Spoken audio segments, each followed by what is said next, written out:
ሰላም እንዴት ናችሁ? ፍሬ ህይወት ዮሐንስ ነኝ። በአፍሪካ ቀንድ በተለይም በኢትዮጵያ በኤርትራና በሌሎች ጎረቤት ሀገራት መካከል እየተፈጠሩ ያሉ ኢኮኖሚያዊ፣ ማህበራዊና ፖለቲካዊ ጉዳዮችን በትንታኔ ይዤላችሁ ቀርባለሁ። በተለይም ደግሞ ከኢትዮጵያ የቀይ ባህር ጥያቄ ጋር ተያይዞ የሚነሱ ሀሳቦች ላይ አተኩራለሁ። በዛሬ ቆይታችን በሁለት አበይት ጉዳዮች ላይ አብረን ቆይታ የምናደርግ ይሆናል። የመጀመሪያው ቀዳሚ አጀንዳችን የሆነው በኢትዮጵያና በኤርትራ መካከል ቀይ ባህር እንዲሁም ደግሞ ኢትዮጵያ በታሪክና በህግ ባለቤት የሆነችበት የአሰብ ወደብን በተመለከተ መነሻ አድርጎ የተፈጠረው ውጥረት እየተጠናከረ መጥቶ አሁን ላይ ወደ ለየለት ጦርነት ያመራሉ ተብሎ እየተጠበቀ ባለበት በዚህ ጊዜ ላይ እንግዲህ የኢትዮጵያ መከላከያ ሰራዊት የፊት አመራሮች አሰብ ወደብና የኢትዮጵያን ቀይ ባህር ጉዞ በተመለከተ የተለያዩ ሀሳቦችን ሰጥተዋል። በቅርቡም ደግሞ የብሔራዊ ኢትዮጵያ ሰራዊት ማህበር ስብሰባ ላይ የተደረጉ ንግግሮች በኢትዮጵያና በኤርትራ መካከል ያለውን ውጥረት ይበልጥ ቁልጭ አድርገው ያሳዩና ኢትዮጵያ ከቀይ ባህር ላይ ያደረገች ያለችው እንቅስቃሴ የማይቆም አሰብ ወደብን በእጃችን እስከምናስገባ ድረስ ትውልድ በጋራ የሚረባረብበት መሆኑን የሚገልጹ መልእክቶች ተላልፈዋል። በዚህ መድረክ ላይ የተላለፈው መልእክትና የኤርትራ መንግስት ባለስልጣናትን አሁናዊ ሁኔታን በተመለከተ መረጃ ይዤላችሁ ቀርብ ያለው። ሁለተኛው አጀንዳችን የሚሆነው የኢትዮጵያና የግብጽ መካከል የተፈጠረው ውጥረት አሁን ላይ እየተጠናከረ መጥቶ ኢትዮጵያ ህዳሴ ግድቡን ገንብታ ካጠናቀቀችበት ጊዜ ጀምሮ የተለያዩ የከበባ አጀንዳዎችን በማራመድ ጎረቤት ሀገራትን በመጠቀም ኢትዮጵያ ላይ እንግዲህ የተለያዩ ጥቃቶችን ለመክፈት እየሰራች ያለችው ግብጽ በሶማሊያ በኩል ያቀደችው እቅድ ሳይሳካላት ቀርቷል። ግብጽ በሶማሊያ በኩል ያቀደችው እቅድ ምንድነው? ለምንድነው ያልተሳካውስ የሚለውን ጨምሮ ሌሎች መረጃዎችንም ይዤላችኋለሁ። ለዩቲዩብ ቻናል አዲስ ከሆናችሁ የደወል ምልክቷን ተጭናችሁ ቻናሌን ሰብስክራይብ በማድረግ ቤተሰብ እንድትሆኑ ጋብዛችኋለሁ። ቻናሌን ሰብስክራይብ አድርጋችሁ ቤተሰብ ከሆናችሁ ደግሞ ላይክ እና ሼር በማድረግ መረጃውን ለሌሎች ወዳጅ ዘመዶቻችሁ እንድታደርሱ ጠየቅኳችሁ። አብራችሁ ይቆዩ። በመሃል ፒያሳ በምናስገነባው ሳይት ላይ 30% ቅናሽ ባለ 1 መኝታ 5.1 ሚሊዮን የነበረው 3.6 ሚሊዮን፣ ባለ 2 መኝታ 8.4 ሚሊዮን የነበረው 5.8 ሚሊዮን፣ ባለ 3 መኝታ 12 ሚሊዮን የነበረው 8.4 ሚሊዮን ሲሆን ይህ ዋጋ የወጣው 70% ባንዴ ከፍለው ቀሪ 30% ዲስካውንት ተደርጎላቸው ነው። ቀስ እያሉ በግንባታ ሂደት ለሚከፍሉም ከ10% ቅድመ ክፍያ ጀምሮ አመቻችተናል። ለበለጠ መረጃ ከታች ባሉት ስልኮች ይደውሉ። የመጀመሪያው ቀዳሚ አጀንዳችን የሆነው የብሔራዊ ኢትዮጵያ ሰራዊት ማህበር በሰሞኑን እንግዲህ የተለያዩ ጉባኤዎችን እያደረጉ ይገኛሉ። ጉባኤው ከመደረጉ ጎን ለጎን ደግሞ ለኤርትራ መንግስት ባለስልጣናት አስደንጋጭ የሚባል ከዛም በተጨማሪ ደግሞ የኤርትራ መንግስት ባለስልጣናት አሁን ላይ ከኢትዮጵያ ጋር ያሉበት ቀይ ባህርና አሰብ ወደብን መነሻ ያደረገውን ውጥረት በሰላማዊ መንገድ በውይይት እንዲፈቱት የሚያስገድድ አይነት መግለጫ እንግዲህ ከመድረኩ ላይ ተሰምቷል። በዚህ መድረክ ላይ የተሳተፉ የሚገኙ አካላት በሙሉ ኢትዮጵያ የቀይ ባህር አካል እንደነበረች፣ አሰብ ወደብ በታሪክና በህግ የኢትዮጵያ ሀብት መሆኑን ከዛም በተጨማሪ ደግሞ ኢትዮጵያ የተለያዩ አማራጮችን በመጠቀም አሰብ ወደብን በእጇ ለማስገባት ወደ ቀይ ባህር ለመቀላቀል የምታደርገውን ጥረት በይፋ እንደሚደግፉም ሲገልጹ ቆይተዋል። ታዲያ ይህንን መነሻ በማድረግ ጀነራሉ ስለ አሰብ ወደብ ወይም ደግሞ ኢትዮጵያ እያደረገች ስላለችው የቀይ ባህር ጥያቄ ጠንከር ያለ መግለጫ ወይም ደግሞ አስተያየትን መስጠታቸው ተሰምቷል። በዚህ መድረክ ላይ የተሳተፉት የመከላከያ ውጪ ግንኙነት ወታደራዊ ትብብር ዋና ዳይሬክተር የሆኑት ሜጀር ጀነራል ተሾመ ገመቹ በኢትዮጵያና በኤርትራ መካከል ያለውን ውጥረት በተመለከተ ከዚህ ቀደም ከፕራይም ሚዲያ ጋር ባደረጉት ቆይታ እንደገለጹት ኤርትራ የአሰብ ወደብ ባለቤት ሳትሆን ኢትዮጵያ በታሪክም በህግም የአሰብ ወደብ ባለቤት እንደሆነችና የኢትዮጵያን የባህር በር ጥያቄ ዛሬ ላይ እንዲነሳ ምክንያት የሆነው ሀገርን አሳልፈው የሰጡ የሀገርን ሉዓላዊነት ያስደፈሩ እንዲሁም ደግሞ ኢትዮጵያ ከቀይ ባህር ርቃ እንድትቀር በግዴለሽነት ከኤርትራ መንግስት ባለስልጣናት ጋር ስምምነት የፈረሙ የሀገር ውስጥ ባንዳዎች መሆናቸውን ጭምር በመግለጽ የኢትዮጵያ የቀይ ባህር ጥያቄ ትክክለኛ ጥያቄ፣ ታሪካዊ ጥያቄ፣ ዓለም አቀፍ ህጉን የጠበቀ ጥያቄ መሆኑን ከፕራይም ሚዲያ ጋር ባደረጉት ቆይታ ገልጸው የኤርትራው የማስታወቂያ ሚኒስትር አቶ የማነ ገብረ መስቀልን ጨምሮ ሌሎች የኤርትራ መንግስት ባለስልጣናት የኢትዮጵያ ከፍተኛ የጦር አመራሮች በኤርትራ ላይ ወረራ ለመፈጸም ሐሰተኛ ትርክትና ፕሮፓጋንዳ ፈጥረው እየተንቀሳቀሱ ነው የሚሉ ክሶችና አሉባልቶችን አንስተውባቸዋል። እንግዲህ እኚህ ሜጀር ጀነራል የሆኑ ተሾመ ገመቹ ከዚህ ከዚህ ቀደም ኢትዮጵያ በታሪክና በህግ ባለቤት የሆነችበት አሰብ ወደብ ላይ ከሰጡት የቃለ ምልልስ ካደረጉት በፕራይም ሚዲያ ላይ ባደረጉት ቃለ መጠይቅ የኤርትራ መንግስት ባለስልጣናት ሲተራመሱ እዛው ላይ ነው ጀነራል ባጫ ደበሌም ደግሞ ተመሳሳይ ይዘት ያለው አስተያየታቸውን የሰነዘሩት። ከዛ በኋላ ፊልድ ማርሻሉ ከዛ በኋላ ጠቅላይ ሚኒስትር ዶክተር አብይ አህመድ የአዲስ አበባ ከተማ ከንቲባ ክብርት አዳነች አቤቤን ጨምሮ ሌሎች የኢትዮጵያ ከፍተኛ መንግስት ባለስልጣናት በሙሉ ኢትዮጵያ የቀይ ባህር አካል እንደነበረች ኢትዮጵያ ከቀይ ባህር የተለያየችበት ወይም ደግሞ አሰብን ወደብን ያጣችበት የባህር በር ያጣችበት መንገድ የሀገር ውስጥ ባንዳዎች ሀገር የማፍረስ አጀንዳ ያላቸው አፍራሽ ተልኮን ይዘው የሚንቀሳቀሱ አካላት እንደሆኑ ጭምር ገልጸዋል። እነዚህ ሁሉ መልእክቶች ተላልፈው በኢትዮጵያና በኤርትራ መካከል ያለው ውጥረት አሁን ላይ ጨምሮ ኤርትራ በትግራይ ክልል ላይ የጦርነት ሜዳ ወይም ደግሞ የጦር አውድ ከፍታለሁ ብላ እየተንቀሳቀሰች ባለችበት በዚህ ወቅት ላይ በትግራይ በኩል አዋጭ ስላልሆነላት የጦሩ እንቅስቃሴ አሁን ደግሞ ፊቷን በማዞር ምስራቃዊ ሱዳንን አካባቢ በመጠቀም 12000 የሚጠጋ ሚሊሻዎቿን አሰልፋ ኢትዮጵያ ላይ ጦርነት ለመክፈት እየሰራች ነው ያለችው።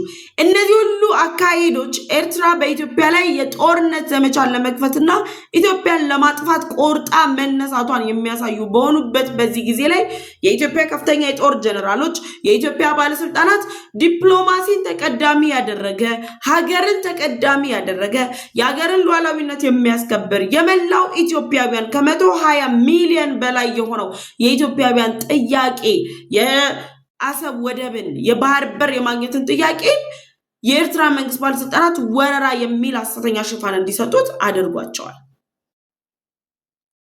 የኢትዮጵያ ከፍተኛ የጦር አመራሮች እየሰጡት ካለው መግለጫ በተጨማሪ እንግዲህ ሜጀር ጀነራል ተሾመ ገመቹ በሰጡት መግለጫ ላይ እንደገለጹት ከሆነ 3 መሰረታዊ ሐሳቦችን በንግግራቸው ላይ አንስተዋል።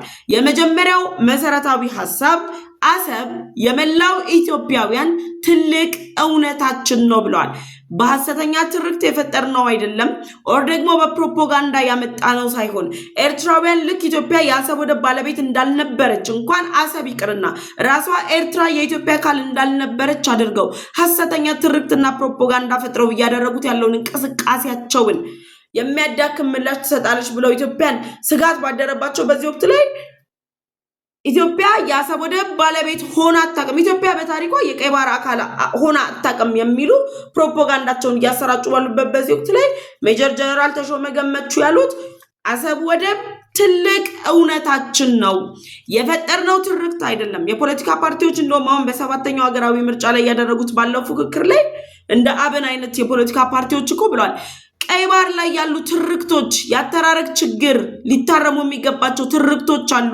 አንዱ የትርክት ክፍተት እንደሆነ የአሰብ ወደብን ያሳጣን ኢትዮጵያን ከቀይ ባህር ያራቃት መሆኑንም ገልጸዋል። በነገራችን ላይ የፖለቲካ ፓርቲዎች የሚያነሳቸው መልካም ጎኖቹንም ማንሳት ደግሞ መልካም ነው። ሁሉ ጊዜ የፖለቲካ ፓርቲዎችን ከመተቸት ባለፈ ቀይ ባህር ላይ የተያዙ የጋራ መግባባቶች እንደ ኢዜማ ያሉ ፓርቲዎች የቀይ ባህር ጥያቄ የማይደግፍ የትኛውን ፓርቲ ለቆ ሊወጣ ይገባል ያለበትን መንገድ ደን ደግሞ እንደ ትብብር ለኢትዮጵያ ያሉ ሀገራት ደግሞ ፓርቲዎች ደግሞ የኢትዮጵያን ዳር ድንበር ከማስከበር ይልቅ ከሱዳን ጋር ወደ ግጭት ቢገባ ከኤርትራ ጋር ወደ ግጭት ቢገባ የማሸማገል ሚናን እንጫወታለን የሚሉ የትናንት ታሪካቸውን እንድናስታውሳቸው የሚፈልጉ አይነት የፖለቲካ ፓርቲዎችም አሉ። በእነዚህ ሁሉ አካሄዶች የኤርትራ መንግስት የተለያዩ ፕሮፓጋንዳዎችን የተለያዩ ድራማዎችን የተለያዩ አይነት ለኤርትራውያን የአሰብ ወደብ ባለቤት ራሳችንን ኢትዮጵያ በታሪኳ የቀይ ባህር አካል አይደለችም የሚል ሐሰተኛ ዶክመንተሪዎችን ፕሮፓጋንዳዎችን እየሰሩ ባሉበት በዚህ ወቅት ላይ ሜጀር ጀነራል ተሾመ ገመቹ ያሉት ምንድነው? አሰብ ለመላው ኢትዮጵያውያን ትልቅ እውነታችን ነው ብለዋል። ሁለተኛው ሜጀር ጀነራሉ ያሉት እዚያው ነበርን ጠብቀናል ብለዋል። እዛው ነበርን ማለት የቀይ ባህር አካል ነበርን። አሰብ ወደብ ላይ እኛ ነበርን። የኢትዮጵያ ባህር ኃይል በክብር ቆሞ ነበር። ከዚህ በፊትም ነግሬያቸዋለሁ። ከዚህ በፊት በነበሩ የኢትዮጵያ ባህር ኃይል አባል የነበሩ አንድ ሰው ሳናግራቸዋለሁ። ምንድነው ልክ አሰብ ወደብ ወደ ኤርትራ ሲጠቀለል የምንሄድበት ባህር ጠፍቶ ባህር አጥቶ የኢትዮጵያ ባህር ኃይል እዛው ነው የተበተኑት። ወዴት ይንቀሳቀስ? ከዛ አሁን ነው ድጋሚ ኢትዮጵያ ባህር ኃይል ራሱን አደራጅቶ የመጣው። ነገር ግን በነበረበት ወቅት ጀግና የባህር ኃይል ዓለም አቀፍ ሪኮግኒሽን የተሰጠው ጀግና ባህርን ደህንነትን የሚያስጠብቅ ኃይል እንደነበረም ይገለጻል። ስለዚህ እዛው ነበርን ለሚለው የሜጀር ጀነራል ተሾመ ገመቹ መልስ አልነበራችሁም የሚል መልስ መስጠት የሚችል ኤርትራዊ የለም። መስጠት የሚችል የኤርትራ ባለስልጣን የለም።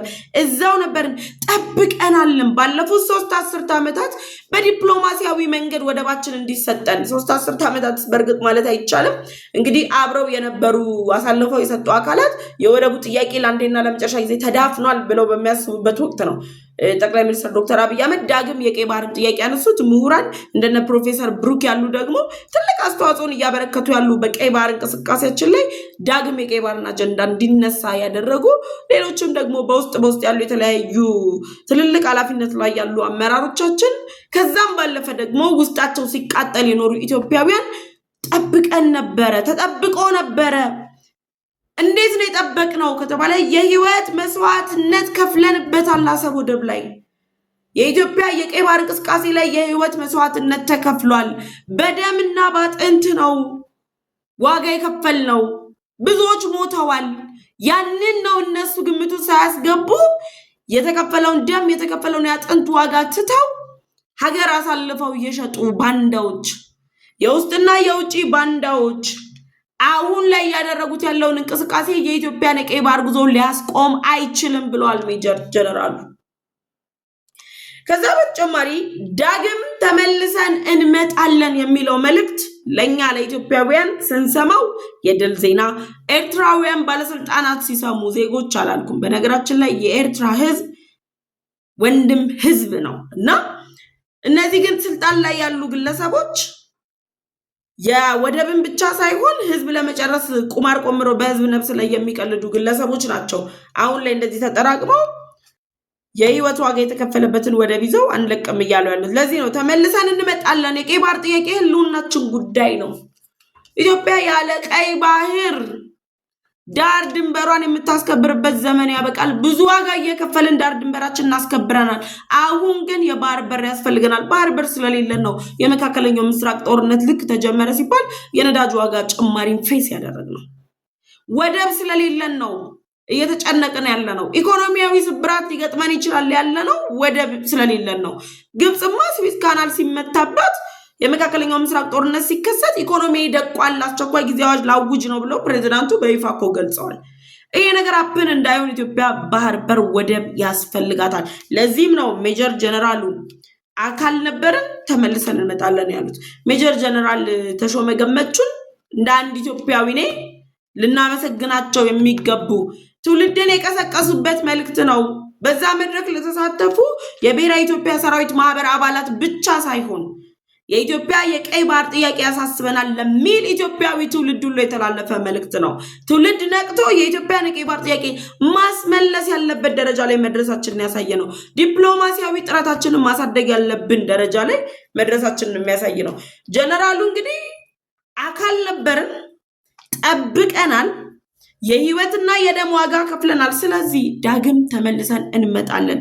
ስንመጣስ አሰብ ወደብ ዛሬ ላይ የሙታን መንደር ከሚመስልበት ሙዱ አውጥተ ነው በየትኛውም ዓለም ላይ ያለ አንድ የወደብ ከተማ የሚያድገውን የሚያሳየውን አይነት ተስፋ የሚያሳየውን አይነት የኢኮኖሚ መነቃቃት የሚያሳየውን አይነት እድገት ያሳያል።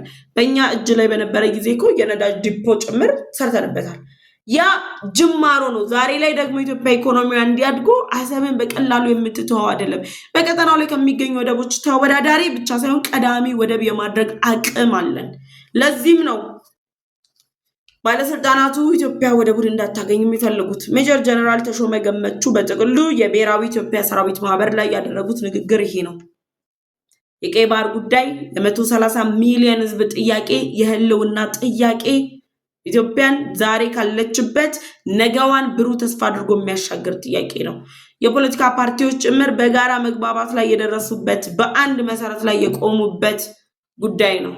ወደብ ያስፈልገናል፣ የባህር በር ያስፈልገናል። ይሄው ነው። በዚህ ጉዳይ ላይ ሀሳብ አስተያየታችሁን ኮሜንት ሴክሽን ላይ አስቀምጡልኝ። ወደ ሁለተኛው አጀንዳም ተሻገርኩኝ።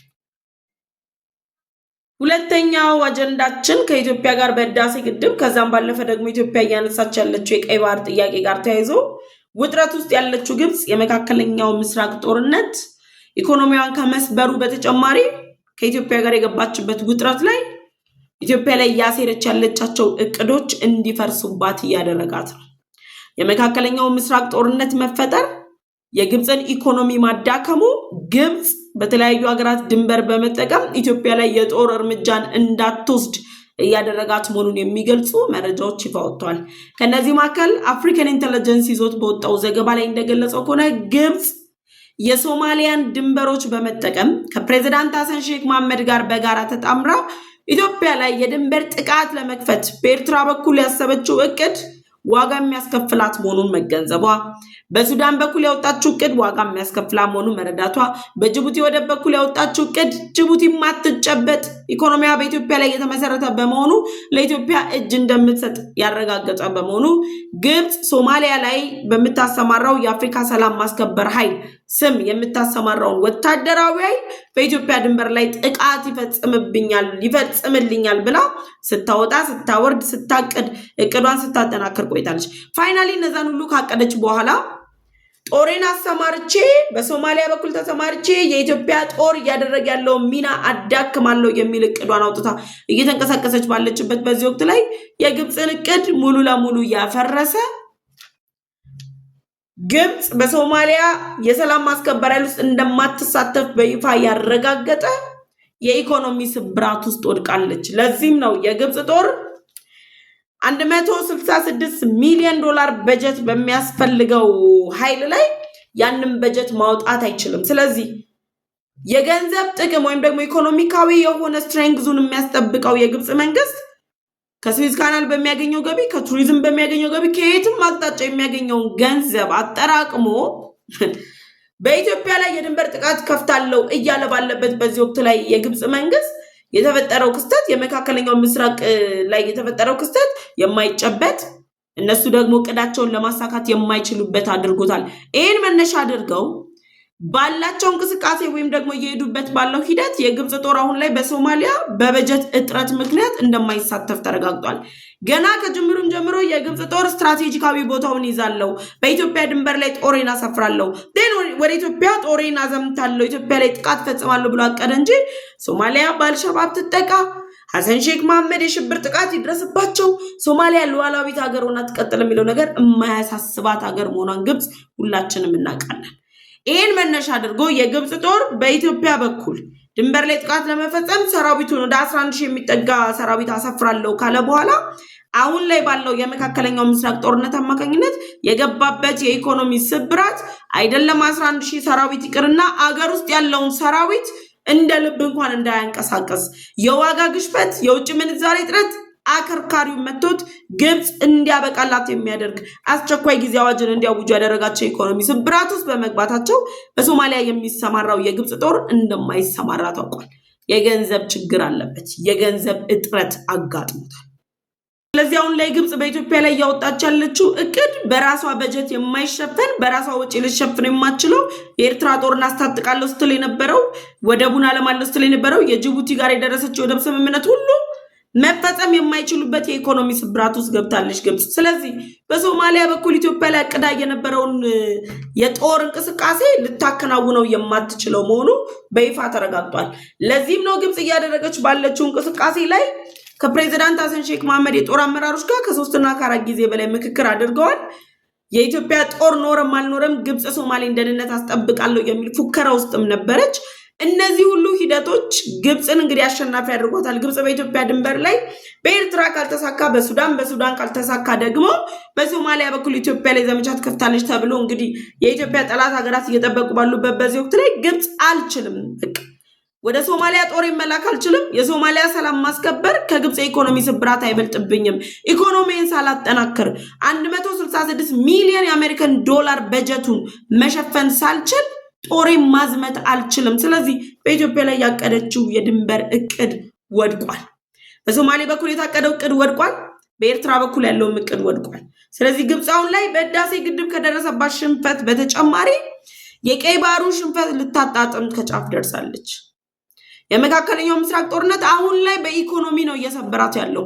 ነገ ደግሞ ቀጥተኛ ባልሆነ ተሳትፎ ይሰብራታል።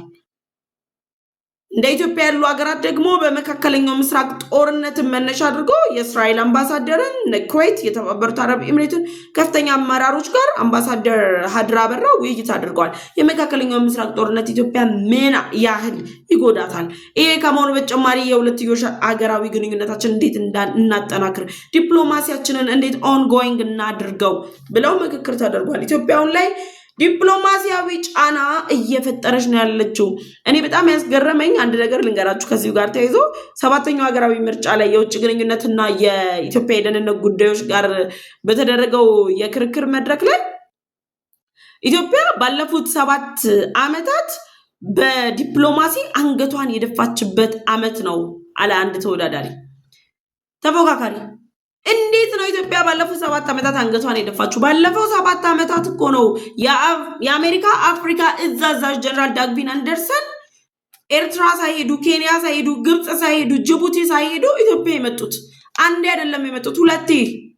ከዛም በተጨማሪ የመጡበት የቱርኩ ፕሬዝዳንት ጣይብ ኤርዶጋን፣ የእስራኤሉ ፕሬዝዳንት፣ የተባበሩት አረብ ኤምሬት አመራሮች፣ እንዴ የጣሊያኗ መሪ፣ ሌሎች ሀገራት ከአዘርባይጃን ጋር የደረስንበት የመከላከያ ትብብር፣ ከነ ፓኪስታን ጋር የተደረሱ ስምምነቶች፣ የህንዱ መሪ የረገጧት ኢትዮጵያ፣ የተደረጉ ዓለም አቀፋዊ ሪኮግኒሽኖች፣ ዓለም ላይ ካሉ ጠንካራ 11 መሪዎች መካከል እኮ በተሰሩ የዲፕሎማሲ ስራ ዓለም በመሰከረው ድምፅ ጠቅላይ ሚኒስትር ዶክተር አብይ አህመድ ቀዳሚዎች ተርታ ተሰልፈዋል።